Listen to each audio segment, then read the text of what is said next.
I wanted to speak about the power of words and the effect that words may have on a person's brain and lives and the way they see the world and the way that they see themselves. I've been listening to an audiobook called The Four Agreements. It's a very powerful audiobook, and he goes into talking about being impeccable with your words, being careful with your words, and he talks about the agreements that we make with people and their opinions. Many times people have placed opinions on your lives, and unconsciously you have accepted that opinion.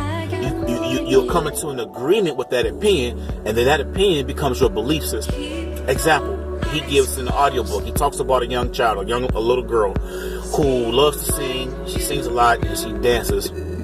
And one day she comes home from school, and her mom, who has been sitting there, has been struggling mentally and emotionally because she hasn't been able to pay the bills.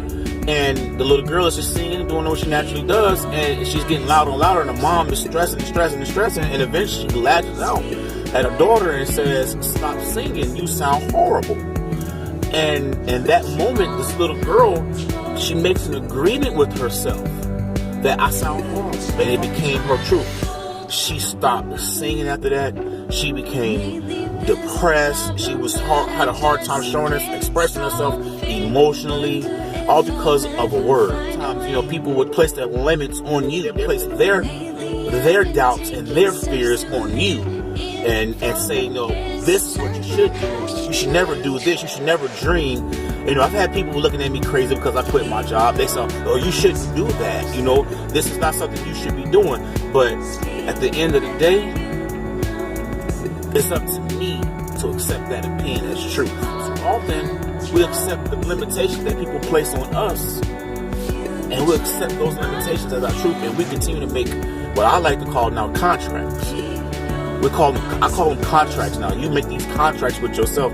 You'll say things like, "Okay, well, I'm not smart enough to do this," or "Oh, I can't afford that. That's too much for me." And whether you realize it or not, every time you say that, you're reinforcing that idea. Be careful who you allow to influence you. Check their credentials first. Check yourself. Find out for yourself.